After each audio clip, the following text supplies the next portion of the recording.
안녕하세요. 정동현 세무사의 부동산 절세 전략입니다. 617 및 70 부동산 대책에 따른 개정세법 세 번째 시간 양도소득세에 대해서 오늘은 다루도록 하겠습니다. 강의 앞서 제 책을 간단히 소개시켜 드리면 제가 앞으로 이제 강의할 동영상 강의는 이 책과 연관해서 제가 설명을 드릴 거예요. 그래서 좀 더 도움이 되시려고 한다면 이 책을 구매하시면 도움이 많이 될 것 같습니다.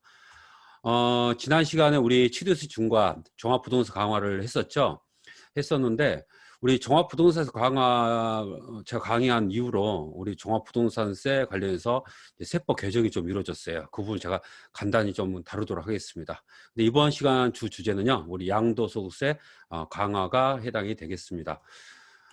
일단 우리 지난 시간에 우리 종합부동산세 개정세법에 대해서 제가 간략히 설명을 드렸었는데, 20년 12월 12일, 12월 2일 이때 우리 이제 세법의 개정이 좀 이루어졌어요. 그래서 어떤 내용이냐면 지난 시간에 설명드렸던 내용을 보면 우리 1주택 보유자에 해당되는 경우 우리 고령자 공제, 그 다음 장기보유 공제를 해준다 그랬죠. 그때 이제 60세 이상이냐 또 뭐 보유기간이 5년이냐에 따라서 우리 공제율이 이제 이렇게 달라집니다. 그래서 우리 1주택자들에 대한 이제 종부세 부담을 완화해 주기 위해서 이 제도가 세액공제라는 제도가 있는 건데 이제 문제점이 하나 있었어요. 무슨 얘기냐면 이때 우리 1세대 1주택이라는 개념이 어떻게 됐느냐, 종부세에 한해서 말씀드리는 거예요. 이때 세대원 중 한 명만이 1주택을 소유한 경우만 1세대 1주택으로 보고 있습니다. 무슨 얘기냐면 우리가 1주택임에도 불구하고 공동명의로 1주택인 경우는 세액공제가 불가능했다는 이야기죠. 근데 이게 처음 제가 봤을 때는 불합리했던 게 우리 취득세라든지 양도소득세에서는 우리 1세대 1주택은 공동명의도 우리 1세대 1주택으로 보고 세제 혜택을 줬습니다. 판단했습니다. 그런데 종부세만은 세대원 중 한 명만 보유해야지만 1세대 1주택으로 본다라고 돼 있었어요. 그래서 이 부분이 상당히 제가 봐도 좀 합리성이 없다라고 이제 했었는데 이 부분이 이제 개정이 됐죠. 그래서 개정이 돼서 내년부터 이제 아마 적용이 될 거예요. 그래서 공동명의 1세대 1주택자도 우리 세액공제가 허용이 된다. 근데 공동명의다 하더라도 우리 기본적으로 60세 이상과 5년 이상 보유를 하지 않으면 우리 세액공제가 안 되겠죠. 그래서 이제 어떤 선택의 문제가 이제 발생하냐면 이제 공동명의 1세대 1주택 세액공제는 일단 제가 예를 들어서 본인과 배우자가 각각 50%씩 소유한다고 가정을 해볼게요. 그러면 우리가 지금 현재는 어떻게 되죠? 본인과 배우자 50%다 그러면 일단 각각 6억씩 공제가 되잖아요. 그렇죠? 6억씩. 그래서 우리가 12억 공제는 우리가 지금 현재까지도 우리가 공제를 받고 있는 상황입니다. 그런데 우리가 1세대 1주택에 해당되는 경우에는 우리 9억 공제를 받았었죠. 그래서 이제 9억 공제, 1세대 1주택에 해당이 돼서 9억 공제를 받는다면 이 위에서 말씀드렸던 이 세액공제를 해주겠다는 뜻이에요. 그러면 우리가 12억 공제 받으면서 세액공제는 안 된다는 뜻이죠. 결론적으로 12억 공제를 받을 것이냐 아니면 9억 공제 플러스 세액공제를 받을 것이냐에 대해서 선택을 하는데 당연히 많은 것을 선택을 하셔야 되겠죠. 그러면 제가 봤을 때는 60세 이하면서 5년이 안 됐을 때는 당연히 12억 공제가 맞을 거예요. 하지만 이제 60세 이상이면서 이제 장기 보유 하신 분들은 9억 공제와 세액 공제가 더 유리하다면 이쪽으로 선택을 하셔야겠죠. 그러면 우리가 이제 나중에 이런 선택 문제 발생할 거예요. 어떤 이제 나이가 이제 60세 무조건 5년 넘었다 하더라도 무조건 유리한 건 아닌 것 같고요. 우리 이제 주택 가격이라든지 또 이제 보유 연차, 연령 이제 이런 것들 종합적으로 판단해서 이제 어떤 선택이 올바른지를 아마 선택을 하셔야 될 겁니다. 이 부분은 제가 나중에 한번 약간 정리를 해서 다시 한번 다루도록 하겠습니다. 그러면 이제 우리 양도소득세 관련해서 우리 어떤 부분들이 이제 개정이 됐는지를 확인해 볼게요. 일단 우리 최고 세율이 인상됩니다. 우리 정전에는 우리 7단계 초과 누진세라는 표현을 썼어요. 7단계. 그래서 우리 과표, 우리 이제 양도가액, 취득가액, 필요형비 빼고, 기본세 빼고, 장기보유 특례 빼고 나면 우리가 과세표준이라는 표현을 쓰죠. 그래서 과세표준 금액이 총 7단계에서 세율을 이제 누진적으로 이제 인상을 합니다. 그래서 최고 세율이 42%였는데 내년부터는 우리 이제 10억 초과분이 하나 새로 생겼어요. 그래서 45% 구간이 생겼습니다. 그래서 결론적으로 우리 10억 초과분에 대해서 42%가 45%로 늘어나기 때문에 이제 3% 정도 인상이 되죠. 그래서 이 부분 뭐 크게 이제 일반인들은 크게 부담이 오는 뭐 개정세법은 아닌 것 같아요. 근데 이 부분은 이제 많이 좀 보셔야 될 것 같아요. 우리 이제 주택과 분양 비례세율이 인상이 됩니다. 인상이 되는데 이 내용을 보시면 지금 현행 법 내용과 내년에 개정될 내용이 상당히 그 세부담 차이가 좀 날 것 같습니다. 그럼 일단은 보시면 현행에 보시면요. 우리 보유 기간이 이제 1년 미만이냐, 2년 미만이냐, 2년 이상이냐에 따라서 우리가 이제 세율 자체가 틀립니다. 이제 소위 말해서 2년 미만 단기 보유의 경우에는 높은 세율을 적용함으로써 약간 불이익을 좀 주겠다 이런 취지인데 우리 주택외 부동산, 뭐 일반 부동산 표현을 쓰죠. 일반 부동산의 경우에는 1년 미만은 50%, 2년 미만은 40%예요. 그리고 2년만 넘으면 기본세율이었죠. 그다음 우리 주택가 입주권의 경우에는 1년 미만은 40%지만 이 1년만 이제 초 이상이 되면 우리 기본세율이었어요. 그러면 무슨 얘기예요? 일반 부동산에 비해서 이제 주택의 경우에 좀 더 단기양도에 대해서 유화적으로 좀 봐줬다는 거죠. 봐줬는데 이제 분양권의 경우에는 우리 이제 무조건 이제 50%입니다. 대신 적용 대상 지역에 한했죠. 근데 이게 어떻게 개정되느냐? 주택가 입주권이요. 1년 미만은 70%, 2년 미만은 60%로 오히려 더 늘어납니다.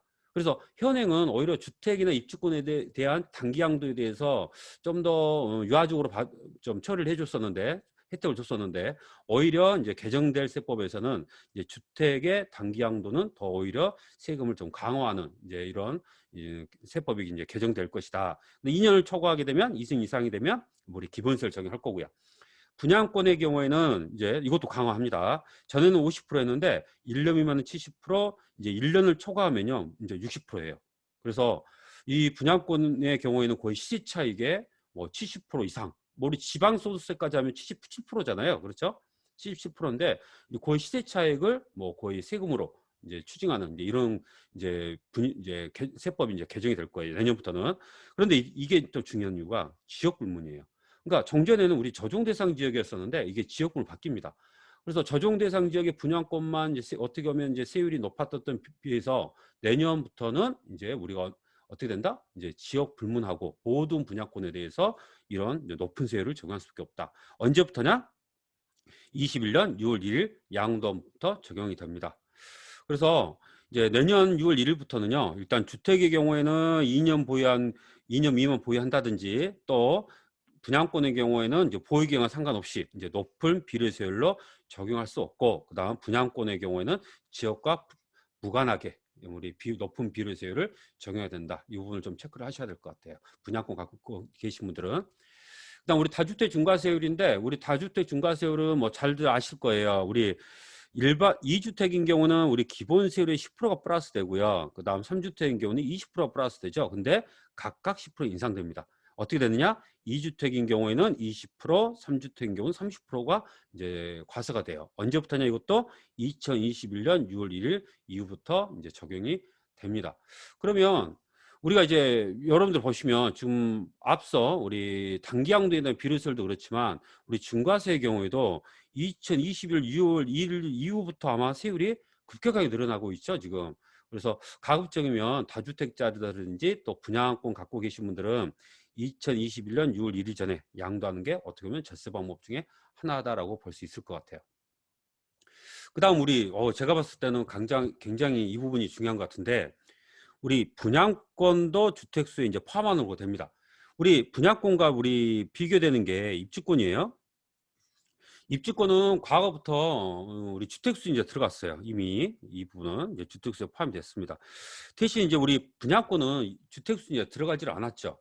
않았다가 이번에 이제 개정이 되면서 우리 1세대 1주택 또 다주택 중과세 이럴 때 주택수 계산할 때 입주권과 동일하게 주택수도 포함하는 걸로 이렇게 바뀌었습니다. 여기에다 이제 우리 비과세도 영향을 미치기 때문에 우리 분양권을 갖고 계신 분들은 굉장히 이 부분을 좀 체크를 하셔야 되는데 다행히 이제 2021년 1월 이후 양도 부분부터예요. 그런데 여기서 이제 명확하게 하려면 우리 2021년 양도 부분이 하긴 한데 대신 이 분양권은요 2021년 1월 1일 이후 취득한 분양권부터 주택세 포함합니다. 그러니까 내가 다른 부동산을 이제 내년부터 양도를 하겠죠. 양도를 하게 되면 2021년 1월 1일 이후에 취득한 분양권부터만 주택세 포함하지, 내년에 뭐 다른 주택을 양도하더라도 이미 2020년 12월 31일 이전에 많이 취득했던 분양권이라면 이제 주택수는 포함하진 않겠죠. 그 부분은. 그래서 이 부분은 약간 여러분들이 좀 체크를 좀 하셔가지고 비교를 해보실 필요가 있을 것 같습니다. 그러면 이제 결론적으로 앞으로 그러면 양도소득세, 다주택자들에 대한 양도소득세 절세 전략은 어떻게 될 것이냐? 일단은 다주택자들은요, 지금 현재 뭐 양도소득세, 종합부동산세 때문에 많은 고민들을 하실 거예요. 그럼 만약 주택을 양도하기로 결정을 하셨다면 일단 2021년 6월 1일 전에 양도를 꼭 하셔야겠죠. 왜 그러냐면 6월 1일 이후에 중과세율이 인상되기도 하지만요, 우리 6월 1일 시점이 우리 종합부동산세, 재산세 과세 기준입니다. 그래서 이제 우리 종부세 때문이라도 이제 2021년 6월 1일 이전에 양도하시는 게 굉장히 현명한 절세 전략이고요.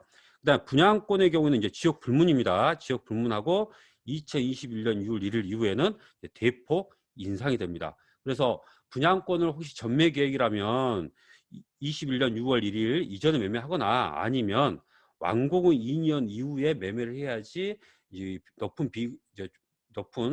비례세율을 적용받지 않게 된다는 거죠.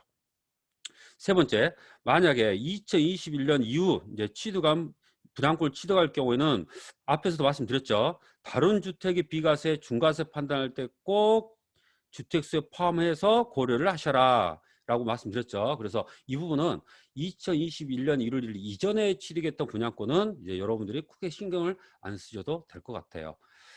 그래서 아무튼 이제 우리 다주택자들은요, 이제 21년 6월 1일 기준으로 이제 종부세, 양도소득세 굉장히 달라집니다. 그래서 다주택자들은 이렇게 바뀌는 계정세법 꼭 한 번 더 검토하셔가지고 세무 전문가와 이제 상의 후에 어떻게 하실지 내년 6월 1일 이전에 어떻게든 결론을 좀 내리셨으면 하는 바람입니다. 오늘 강의는 여기서 이제 마치기도 하고요.